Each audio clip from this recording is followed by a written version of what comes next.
نازاد ازل ہے لیقاف کا سیدہ فاطمہ۔ السلام علیکم ورحمۃ اللہ وبرکاتہ۔ نحمده ونصلي ونسلم على رسوله وعلى آله الطيبين الطاهرين وأصحابه الأكرمين أجمعين وعلى من تبعهم بإحسان إلى يوم الدين، أما بعد. وقال تعالى في شأن حبيبه الكريم: إن الله وملائكته يصلون على النبي يا أيها الذين آمنوا صلوا عليه وسلموا تسليما.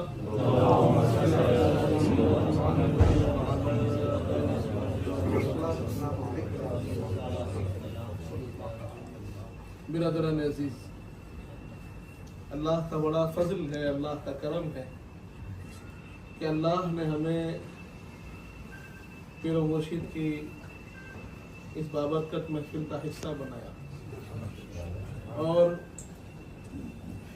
جو تقریب کے لیے ہم آئے ہیں اس تقریب کے لیے ہم دعا گو بھی ہیں، مبارکباد بھی دیتے ہیں کہ اللہ نئے جوڑے کو خوب خوشیاں دے، محبت دے، صحت عافیت سے رکھے، ان کے والدین کو ہمیشہ ان کے سر پر سلامت رکھے۔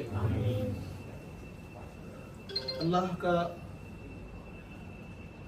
جو فرمان ہے کہ اللہ نے کسی چیز کو بے سبب پیدا نہیں کیا، اور تمام مخلوقات میں جتنی مخلوقات پیدا ہوئی ہے، انسان کو اللہ نے اشرف المخلوقات فرمایا، یعنی سب سے بہتر مخلوق اللہ نے انسان کو بنایا، تو سب سے بڑا مقصد بھی اللہ نے انسان کو دیا۔ ہر چیز کا اپنا مقصد ہے، اور انسان کی زندگی کا مقصد بڑا ہونا چاہیے۔ آپ غور کریں تو جو جانور ہوتے ہیں ان کی بنیادی ضروریات کی تکمیل ان کا مقصد ہوتا ہے۔ صبح کرتے ہیں تو اس غرض سے کرتے ہیں کہ میرا پیٹ بھر جائے، اور شام ہوتے ہوتے اپنے مقصد کو پانے کی جد و جہد میں ہی لگے رہتے ہیں۔ لیکن انسان کے لیے یہ مقصد پورا نہیں اور بڑا نہیں۔ ضروریات کی تکمیل اس کے مقاصد کے حصول کے لیے ایک ذریعہ ہے، انسانی مقصد بڑا ہے۔ لیکن آج ہماری اپنی زندگیوں میں جب ہم دیکھتے ہیں تو ہم اس مقصد سے دور ہیں۔ ہماری اکثر زندگی کا حصہ ضروریات کی تکمیل ہی میں شروع ہو رہا ہے اور وہیں ختم ہو جا رہا ہے۔ جو مقصد حقیقی ہے وہ اللہ کی عبادت ہے، اللہ کی خوشنودی ہے، اللہ کی رضا ہے، اللہ کے بتائے ہوئے راستے پہ گامزن رہنا ہے۔ قرآن مجید میں اللہ نے اس مقصد کو واضح کیا اور فرمایا: وَمَا خَلَقْتُ الْجِنَّ وَالْإِنسَ إِلَّا لِيَعْبُدُونَ، کہ ہم نے جنہ اور انسانوں کو اپنی عبادت کے لیے پیدا کیا ہے۔ اور عبادت جو ہے یہ صرف نماز، روزہ، زکوٰۃ، حج نہیں ہے۔ عبادت اللہ کے احکام کی پابندی کا نام ہے، اللہ کے دیے ہوئے راستے پر گامزن رہنے کا نام ہے، اور اپنی زندگی کے ہر پہلو میں ان اصول کی پابندی کا نام ہے، ان قواعد کی پابندی کا نام ہے جو اللہ اور رسول پاک صلی اللہ علیہ وآلہ وسلم نے ہمیں عطا فرمایا۔ آج بات یہ ہو رہی ہے کہ ہم نے اپنے زندگی کے مقصد کو چھوٹا کر لیا ہے۔ مقصد بڑا ہے، ایک طرف حقوق اللہ ہے، اللہ کے جو حقوق ہم پر اللہ نے رکھے ہیں اس کی پابندی، دوسری طرف حقوق العباد ہے، اللہ نے جو بندوں کے حق دوسرے ایک دوسرے پر رکھے ہیں اس کی پابندی۔ اور جب ہم اپنی زندگی کو دیکھتے ہیں، صبح شام کو دیکھتے ہیں، تو ہم اس بات کو محسوس کر رہے ہیں کہ کہیں نہ کہیں ہم سے حقوق اللہ میں کوتاہی ہو رہی ہے یا پھر حقوق العباد میں کوتاہی ہو رہی ہے۔ اس کے لیے ہمیں تیاری کی ضرورت ہے، اپنے آپ کو بنانے کی ضرورت ہے، اپنی زندگی میں اپنے پرائورٹیز کو صحیح کرنے اور جمانے کی ضرورت ہے۔ اور اس کا جو آسان طریقہ ہے وہ یہ ہے کہ آپ اپنی فکر پر غور کریں، اپنی چاہ پر غور کریں، آپ کی توجہ کس طرف زیادہ ہے اس پر غور کیجئے۔ وہ آپ کو رہنمائی کرے گی کہ آپ کے زندگی میں کس چیز کی کتنی اہمیت ہے۔ اگر ہم یہ سمجھتے ہیں، زبان سے یہ کہتے ہیں کہ نہیں، میرے پاس سب سے زیادہ اہمیت اللہ کی اور رسول پاک صلی اللہ علیہ وآلہ وسلم کے دیے ہوئے دین کی ہے، اس راستے کی ہے، اس طریقے کی ہے، یہ زبانی ہمارا اظہار ہے، لیکن ہماری زندگی، ہماری فکر، ہماری کوشش، ہمارا اہتمام، ہمارا انتظام جو ہو رہا ہے وہ کس طرف ہے؟ آپ غور کیجیے۔ جیسے ہم اللہ والوں کی تعلیمات کو پڑھتے ہیں، خود ہمارے بزرگوں نے جو تعلیمات ہم کو دیے ہیں قرآن و حدیث کی روشنی میں، اس میں بنیادی تعلیم یہ ہے کہ بندہ مومن کو توبہ کرنے والا ہونا چاہیے، بندہ مومن کو ورع والا ہونا چاہیے، بندہ مومن کے اندر زہد ہونا چاہیے، بندہ مومن کے اندر صبر ہونا چاہیے، بندہ مومن کے اندر توکل ہونا چاہیے، بندہ مومن کے اندر اللہ کی راہ میں رضا کی حصول کی کوشش ہونی چاہیے۔ اب یہ تمام چیزیں جب بتائی گئی اور ہم اس کو اپنی زندگی میں ڈھونڈتے ہیں، جیسے توبہ تو ہم سے ہو رہی ہے، ہم کوشش کر رہے ہیں، توبہ کیا ہے؟ توبہ کا اثر ہماری زندگی پہ کیا ہوتا ہے؟ تو جیسے آج کل دنیا میں ہم نے کلینزنگ، ڈیٹاکسنگ کی بات سنی ہے کہ آدمی اپنے جسم سے جو امپیورٹیز ہے اس کو نکالنے کے لیے ڈیٹاکس کرتا ہے، ایسی چیزوں سے پرہیز کرتا ہے جو آپ کے خون کے اندر امپیورٹیز کو جمع کرتی ہے، اور ایسی چیزوں کا استعمال کرتا ہے جو خون کو صاف کرتی ہے، اسی کو آپ ڈیٹاکس کہتے ہیں۔ ویسے ہی قلب کی صفائی کے لیے بھی ایسے چیزوں سے بچنا ضروری ہے جو آپ کے قلب کو خراب کرتے ہیں، آپ کے دل کو خراب کرتے ہیں، اور اس کے لیے حدیث پاک میں حضور پاک نے واضح طور پر فرما دیا کہ جب بندہ گناہ کبیرہ کا مرتکب ہوتا ہے تو اس کے دل پر ایک سیاہ دھبا پڑ جاتا ہے، اور اگر وہ توبہ نہیں کرتا تو دھبا ویسے ہی رہ جاتا ہے، پھر گناہ کبیرہ ہو پھر ایک دھبا پڑ جاتا ہے، اور ہوتے ہوتے اس کا سارا قلب سیاہ ہو جاتا ہے، زنگ آلود ہو جاتا ہے۔ اب اگر اس قلب کو صاف کرنا ہے تو بتایا گیا کہ قلب کی صفائی کا ذریعہ وَلِكُلِّ شَيْءٍ سَيْخَلٌ وَسَيْخَلُ الْقَلْبِ ذِكْرُ اللَّهِ، کہ دل کو صاف کرنے کا ذریعہ اللہ کا ذکر ہے، اللہ کی بارگاہ میں استغفار ہے، اللہ کی بارگاہ میں توبہ ہے، یہ دل کو صاف کرتا ہے۔ اس کے دو ذریعے ہیں، ایک جو چیزیں خرابی پیدا کر رہی ہے اس سے بچنا، دوسرا جو چیزیں آپ کے قلب کو صاف کرتی ہیں اس کو اپنانا۔ اب ہمارا حالم کیا ہو رہا ہے؟ اگر ہم غور کرتے ہیں تو ہم ان چیزوں سے دور ہیں جو قلب کو صاف کرتی ہے، اللہ سے قریب کرتی ہے۔ وہ ہے اللہ کا ذکر، وہ ہے اللہ کی یاد، وہ ہے اللہ کے بندوں سے حسن سلوک، وہ ہے اللہ کے بندوں پہ رحم کرنا، اور یہ چیزیں ہم سے دور ہو رہی ہیں۔ ہم دیکھتے ہیں کہ آج ہمارے زندگیوں میں سیلفشنس الگ الگ ناموں سے داخل ہو گئی. خود پسندی، اپنا خود کا خیال، اپنی خود کی پسند کئی قسم، کئی الگ الگ راستوں سے داخل ہو گئی، کئی ناموں سے داخل ہو گئی. ہمارا کام ہے کہ ہم سیلف لیس بنے، سیلفش نہیں. ہمارے پاس دوسروں کے لیے وقت ہو، دوسروں کے خیال داری ہو، دوسروں پر رحم کرنے کا وہ جذبہ ہو. وہ جذبہ ختم ہو رہا ہے.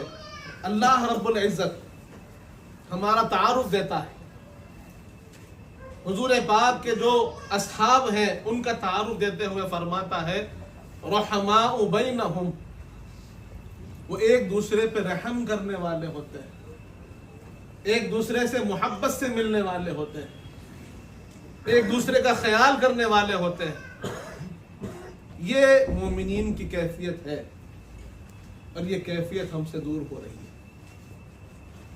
اسی طرح ہم نے ایک وصف جو اللہ والوں کو بتایا گیا وہ ہے زہد. زاہد ہونا، زہد کسے کہتے ہیں؟ اس کے بارے میں بتایا گیا کہ زاہد کہتے ہیں کہ جس کے دل میں دنیا کی محبت نہ ہو، اس کے دل میں اللہ کی محبت ہے، جس کا دل اللہ کی رضا کا متلاشی ہو، جس کی توجہ اللہ کے راستے کی طرف ہو، اس کے قلب میں دنیا کی محبت نہ ہو، دنیا داری کی محبت نہ ہو. دنیا میں رہ کے اپنے ضروریات کی تکمیل کرنا اور چیز ہے، لیکن دنیا داری سے محبت ہونا، دنیاوی اشیاء سے محبت ہونا اور چیز ہے. اس کی مثال ایسی ہے کہ ہر آدمی کے دل میں کچھ ایسی چیزیں ہوتی ہیں، اس کے لیے کچھ ایسی چیزیں ہوتی ہیں جو اسے بڑی پسند ہوتی ہیں. یہ پسند فیصلہ کرتی ہے کہ اس کا دل کس طرف مائل ہے، کس طرف راغب ہے. چھوٹی سی چیز جیسے آپ غور کریں کہ ہمارے اپنی زندگیوں میں ہماری اپنی مال و متاع کی جو اہمیت ہے کہ مال و متاع کے نقصان پر آدمی کا دل بے چین ہو جاتا ہے. کاروبار میں نقصان ہو تو آدمی کا دل بے چین ہو جاتا ہے. دکانداری میں اگر مندی چھا جائے تو آدمی کا دل بے چین ہو جاتا ہے، فکر مندی بڑھ جاتی ہے. جو سٹیپ اس نے لیا، جو کوشش اس نے کی، اگر اس میں کچھ پروفیٹیبلٹی نہیں نظر آتی ہے تو آدمی بے چین ہونے لگتا ہے، بے قرار ہونے لگتا ہے. کام بھی کر رہا ہے تو ذہن اس کے اسی طرف مائل اور چلتا رہتا ہے. اب سوال یہ ہے، اسی طرح کبھی یہ بے چینی، یہ بے قراری ہم نے ذکر اللہ کے لیے محسوس کی، اللہ کے ذکر کے لیے محسوس کی، اللہ کی یاد کے لیے محسوس کی، اللہ کی عبادت کے لیے محسوس کی؟ جہاں مال و متاع کے نقصان پر بے چین ہو رہا ہے، ویسی ہی بے چینی کبھی نماز کے چھوٹنے پہ محسوس کی؟ کبھی اس سے نماز چھوٹ گئی، آج صبح فجر نہ پڑھ پایا، آنکھ نہ کھلی، جب اس کے بعد اٹھا تو کیا اسے ایسی شرمندگی ہوئی، ایسی بے چینی ہوئی جو آج مال کے نقصان پر ہوتی ہے، دنیا کے نقصان پر ہوتی ہے، لاس کے حاصل ہونے پہ ہوتی ہے؟ نہیں ہو رہی ہے. اسی طرح انسانوں سے دوستی ہوتی ہے، انسانوں سے ملاقات ہوتی ہے، انسانوں سے آدمی کا اپنا ربط ہوتا ہے، اور اگر وہ نہ ملے تو کئی دن سے اگر نہیں ملتا تو بے چین ہو جاتا ہے، بے قرار ہو جاتا ہے، فون کر لیتا ہے، کہاں ہے بھائی، کدھر ہے، ملاقات نہیں ہو رہی ہے، بہت دن ہو گئے، بے چین ہوں آپ سے ملنے کے لیے. تو یہ بے چینی کیا رب سے ملنے کے لیے ہم نے کبھی محسوس کی؟ اللہ کی بارگاہ میں حاضری کے لیے ایسی بے چینی محسوس ہوئی کہ میں صبح سے اتنا وقت گزر گیا، رب کی بارگاہ میں حاضر نہیں ہوا، اللہ کے سامنے حاضر نہیں ہوا؟ یہ بے چینی بتا رہی ہے کہ ہمارے دل میں کس کی کتنی اہمیت ہے، کتنی اہمیت ہے. ہمارے پاس ہم نے اپنے دل میں کس کو بٹھا کے رکھا ہے، کس کو سجا کے رکھا ہے، کس کی محبت دل میں ہے، یہ جانچنا ہے تو ہمارے زندگی سے اپنی دنیاوی اشیاء کے کوئی حصے کو نکال کر دیکھیے. چھوٹی سی مثال، آپ کا اپنا فون ہے، اپنے فون کو ایک دن کے لیے چھوڑ دیجئے، انٹرنیٹ کنیکشن چلا جائے تو آپ میں جو ایک اضطراب کی کیفیت آ رہی ہے، کیا وہ اللہ کے عبادت کے چھوٹنے پہ ہو رہی ہے کیا؟ یہ سوال ہمیں اپنے آپ سے کرنا ہے. ہمارا مقصد عبادت خدا ہے، اور اس مقصد سے ہم کتنے دور ہیں یہ ہماری اپنی کیفیت ظاہر کر رہی ہے. اگر اس مقصد کو حقیقی سمجھتے، اس کی جو اہمیت ہونی چاہیے ہوتی، تو پھر جیسے میٹنگ کے لیے ہم صبح اٹھ کر تیاری کرتے ہیں، اس سے زیادہ تیاری اللہ کی بارگاہ میں حاضری پر ہوتی. جتنے اچھے لباس کو ہم لوگوں سے ملاقات کے لیے پہنتے ہیں، اس سے بہتر اہتمام اللہ کی بارگاہ میں جانے کے لیے ہوتا. لیکن آج ہم نے اس کو عادت بنا لیا ہے، عبادت کو ہم نے عادت بنا لیا.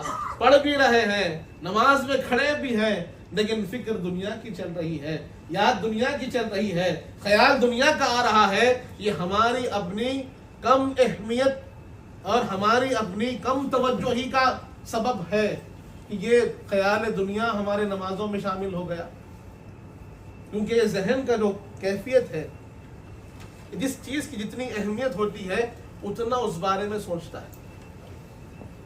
جتنی اہمیت، کوئی ایک پریشانی آپ کو لگ گئی، دنیاوی معاملہ ہے، کچھ کسی کو دینا ہے، کوئی معاملہ پورا کرنا ہے، اب وہ چلتا ہی رہتا ہے. اب نماز میں کھڑے ہیں بھی تو وہی چلتا، دینا ہے، کرنا ہے، کیسا کروں، کیا کروں. کیوں اتنی اہمیت آپ نے اس کو دی؟ اس سے زیادہ اہمیت اللہ کی یاد کی ہونی چاہیے، اس سے زیادہ اہمیت اللہ کے ذکر کی ہونی چاہیے. یہیں پر فرق آتا ہے ایک عام آدمی کا اور ایک اللہ والے کا. اللہ والوں کی کیفیت ایسی ہوتی ہے کہ وہ اللہ کے ذکر کے مقابل میں کسی اور کو نہیں رکھتے. اللہ کے ذکر کی اہمیت ان کے پاس سب سے زیادہ ہوتی ہے، اور صرف زبانی نہیں، ان کے عمل میں، ان کے کردار میں، ان کی ملاقات میں، ان کی صبح شام میں ہم وہ چیز کو دیکھتے ہیں کہ وہ اللہ کی رضا، اللہ کی خوشنودی، اللہ کا خیال، اس کو اہمیت دیتا ہے. اور ایک بات عرض کر دوں کہ جب بندہ اپنے معاملات کو رب کے سپرد کر دیتا ہے تو پھر کامیابی یقینی ہوتی ہے، یقینی کامیابی ہوتی ہے. جب بندہ یہ سمجھتا ہے کہ میں ہی ذمہ دار ہوں، مجھے ہی کرنا ہے، تو اسے کامیابی ملے نہ ملے ٹینشن ضرور ملتا ہے، پریشر ضرور اسے محسوس ہوتا ہے. لیکن اگر بندہ یہ خیال کرے کہ میرے ہاتھ میں کوشش ہے، میرے ہاتھ میں محنت ہے، کامیابی رب کی عطا سے ہوتی ہے، رب کے فضل سے ہوتی ہے، رب کے کرم سے ہوتی ہے، تو پھر وہ محنت پر فوکس کرے گا، رزلٹ پہ فوکس نہیں کرے گا. اور محنت کرنے والا انشاءاللہ یقیناً کامیاب ہوتا ہے، رب کا فضل اس کو ضرور حاصل ہوتا ہے. آج ہمارے اندر جو یہ بے چینی کی کیفیت ہے، اس کا ایک سبب یہ بھی ہے کہ ہم نے ذمہ داری خود پر محسوس کی ہے کہ نہیں، مجھے ہی کامیاب ہونا ہے، میں ہی کامیاب ہونے والا ہوں. ہم کامیاب نہیں ہو سکتے اس وقت تک جب تک کہ رب کی رضا نہ ہو، رب کا منشا نہ ہو، رب کا فضل نہ ہو. یہ ہمیں سوچنا ہے. اسی لیے جب ہم اللہ والوں کا ذکر سنتے ہیں، اللہ والوں کے بارے میں جانتے ہیں، صحابہ اکرام کے بارے میں پڑھتے ہیں، اہل بیت اطہار کے بارے میں پڑھتے ہیں، تو ہمیں معلوم ہوتا ہے کہ ان کے اندر اضطراب کبھی نہیں دکھا، بے چینی نہیں دکھی، ان کے اندر معاملات کو لے کے پریشانی نہیں دکھی. وجہ کیا ہے؟ ان کا بھروسہ اللہ کی ذات پہ. وہ جو نتیجہ نکلتا ہے اسے اللہ کے سپرد رکھتے ہیں. اور جب بندہ اللہ پر بھروسہ کرتا ہے، اللہ فرماتا ہے وَمَن يَتَوَكَّلْ عَلَى اللَّهِ فَهُوَ حَسْبُهُ، کہ جو اللہ کی ذات پہ کامل بھروسہ رکھے اللہ اس کے لیے کافی ہے. اور ابتدائی توکل کے بارے میں حضور پاک کی وہ حدیث بڑی مشہور ہمارے سامنے ہے کہ صحابہ اکرام میں ایک صحابی حضور کی بارگاہ میں حاضر ہوئے، عرض کیا یا رسول اللہ، میں حاضر ہوا، حضور پاک نے پوچھا کیسے آئے؟ انہوں نے عرض کیا اونٹ سے آیا۔ حضور پاک نے ارشاد فرمایا پھر اونٹ کہاں ہے؟ تو عرض کیا یا رسول اللہ آپ کے شہر میں آیا ہوں، اللہ کی ذات پہ بھروسہ کیا اسی لیے اونٹ کو کھلا چھوڑ دیا۔ حضور پاک صلی اللہ علیہ وآلہ وسلم نے ارشاد فرمایا توکل کی کیفیت یہ ہونی چاہیے کہ تم اونٹ کو باندھو، اس کے بعد اللہ کی ذات پہ بھروسہ کرو۔ یعنی جو کوشش ہے، جو محنت ہے وہ تو ضرور کرنی ہے، لیکن بھروسہ اللہ کی ذات پہ رکھیں، اس سے آپ کو اطمینان ملتا ہے، اس سے آپ کے دل سے بے چینی چلی جاتی ہے، اس سے آپ یقیناً پھر اللہ کے قریب سے قریب ہوتے ہیں۔ معاملہ یہ ہے کہ ہمیں اللہ کے قریب سے قریب ہونا ہے۔ ہم جب اللہ کو ہر معاملے میں اپنے ساتھ پائیں گے، ہر چیز میں ہم رب سے جڑتے ہوئے پائیں گے، چھوٹی سے چھوٹی چیز تعلیم ہے، اپنا چھوٹا سے چھوٹا کام بھی کیوں نہ ہو، ہم نے کوشش کی ہے، ہم نے محنت کی ہے، ہم نے نئی چیز خرید کے لائی ہے، نیا کام ہم نے شروع کیا ہے، لیکن وہاں پر ہم اپنے ساتھ اس کی معیت کو ضرور خیال رکھیں گے، اس طور پر کہ کوشش میری ہوگی، فضل اس کا ہوگا تو ہم کامیاب ہوں گے۔ یہ خیال ضرور مضبوط کریں، یہ توکل کا ابتدا ہے۔ پھر ہم نے انبیاء علیہ السلام میں توکل کو بھی دیکھا ہے۔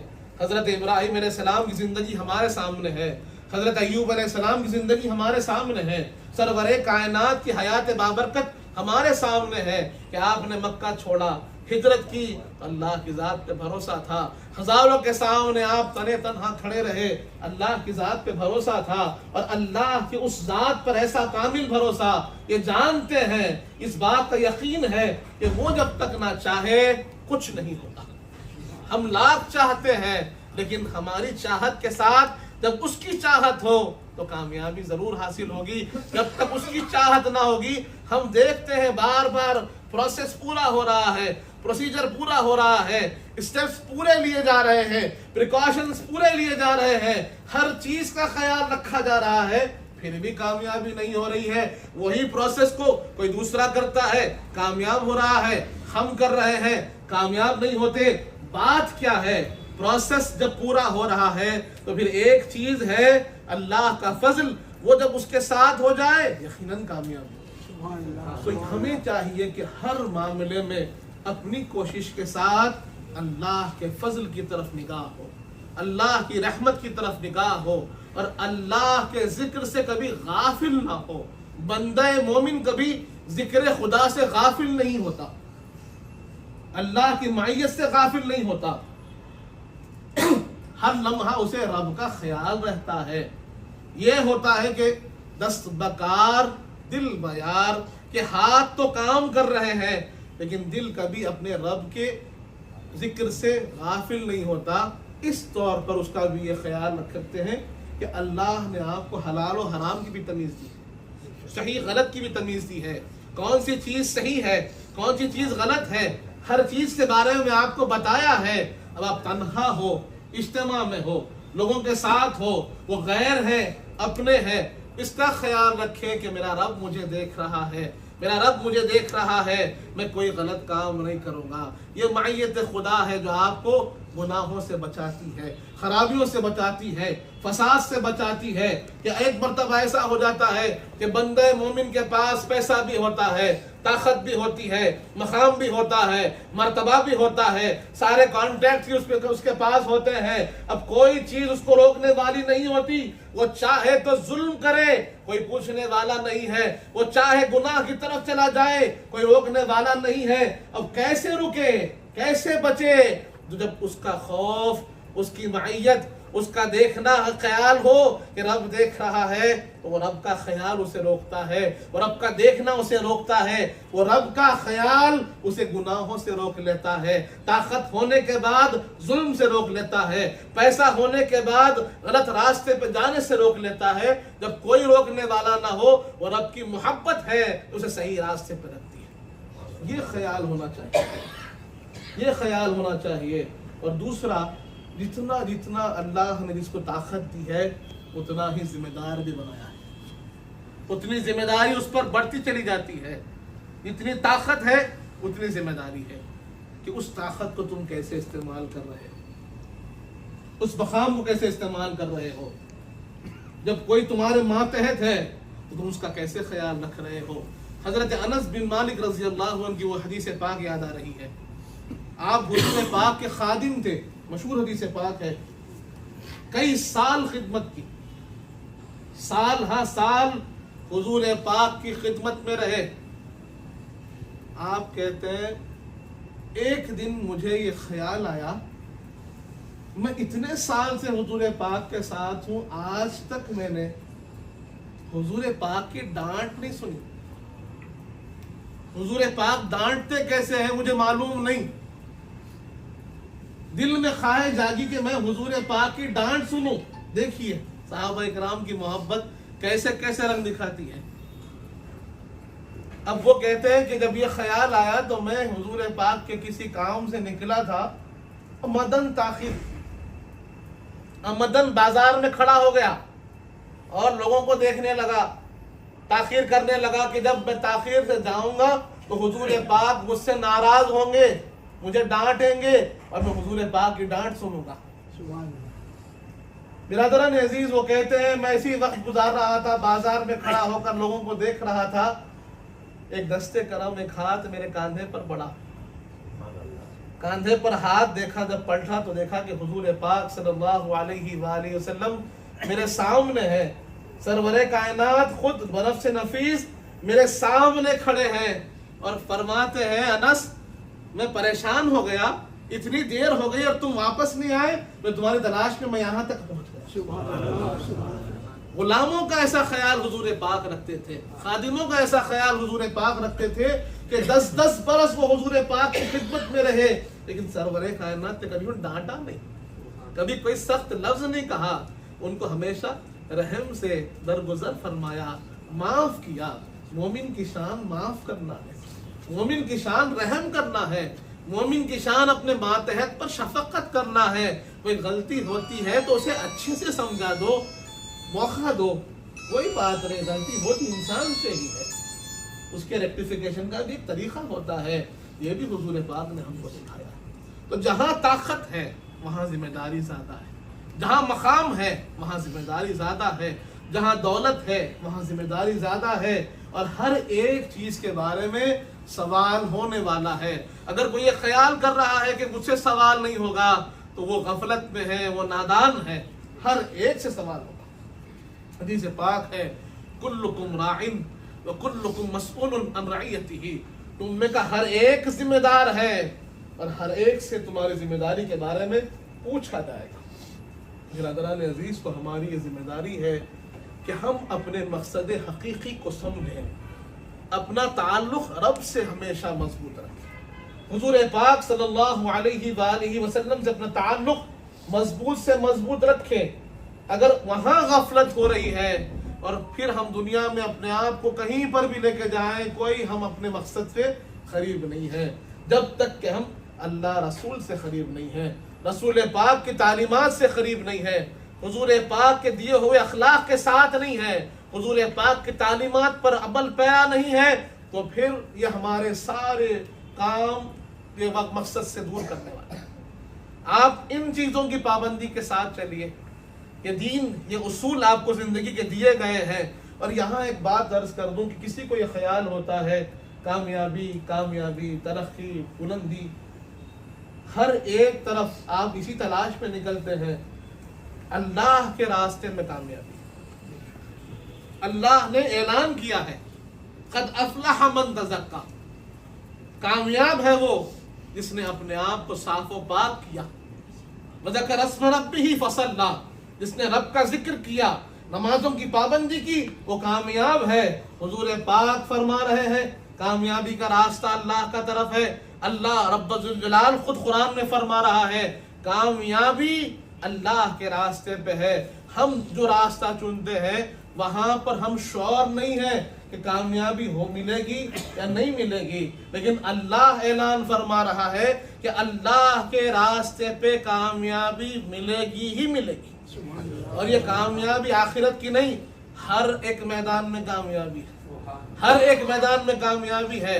آپ صحابہ اکرام کی کردار کو اٹھا کے دیکھیے، وہاں پر حضرت عثمان غنی بھی موجود ہے، وہاں بی بی خدیجہ الکبریٰ بھی موجود ہے، وہاں پر حضرت سعد بن ابی وقاص بھی موجود ہے، وہاں پر عبد الرحمن بن عوف بھی موجود ہے، کہ ایسے بڑے بڑے تاجر کہ جن کے بارے میں عرب رشک کرتے تھے، عرب رشک کرتے تھے کہ بھائی کیسی تجارت کر رہے ہیں، کیسی برکت ان کو حاصل ہو رہی ہے، کیسے بڑے بڑے کام یہ کرتے ہیں، یہ کیسے ہو رہا ہے، یہ حضور پاک کے راستے پہ چلتے ہوئے ترقی انہوں نے پائی ہے۔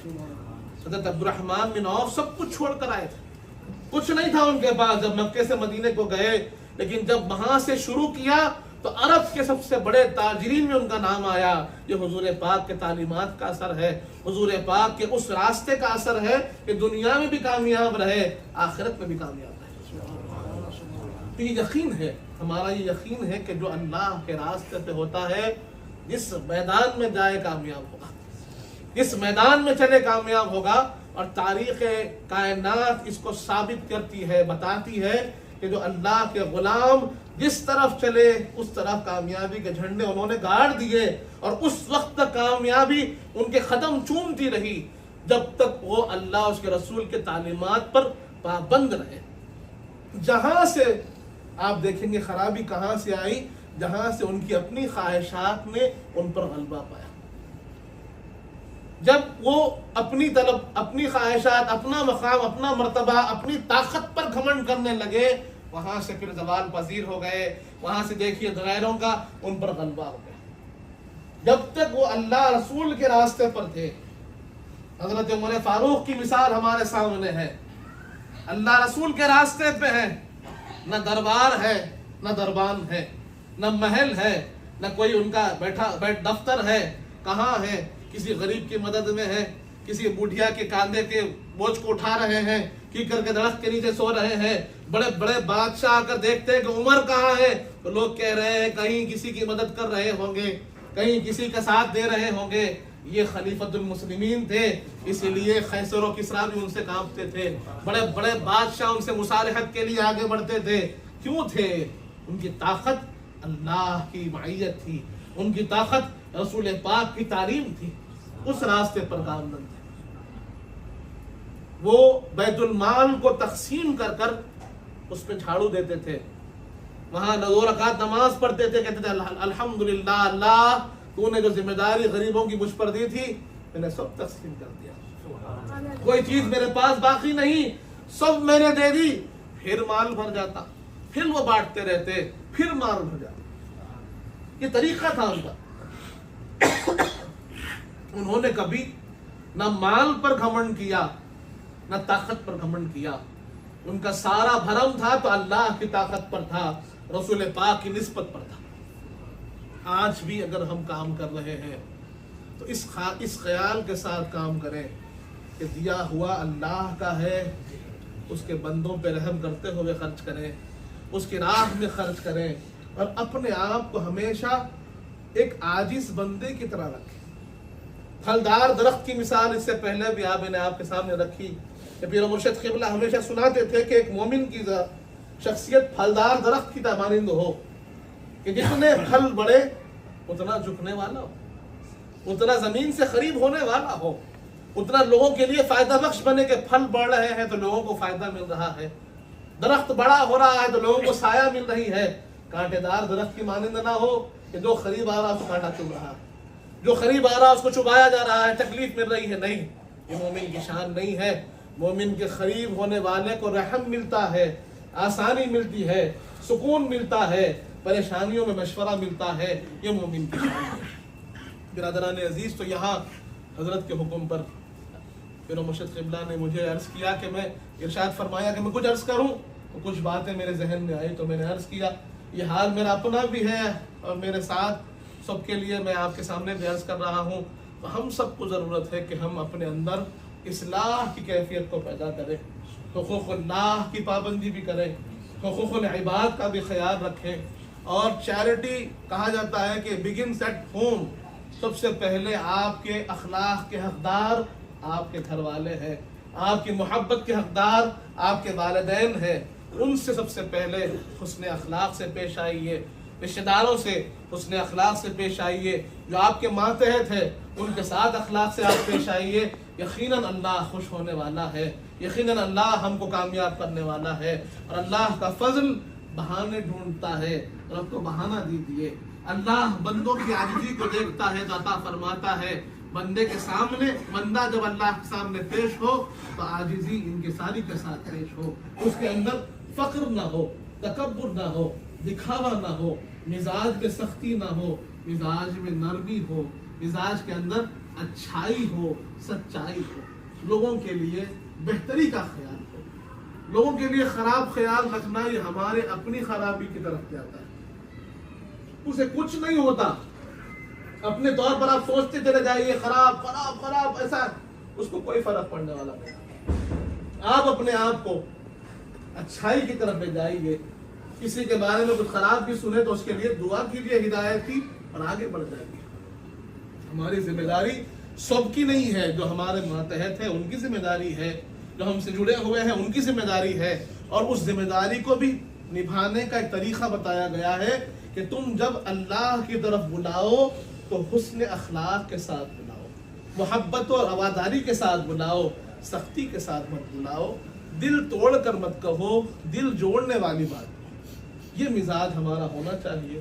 ایک دوسرے سے محبتوں کو قائم رکھیں، ایک دوسرے کے ساتھ اچھے اخلاق سے پیش آنے کی کوشش کریں.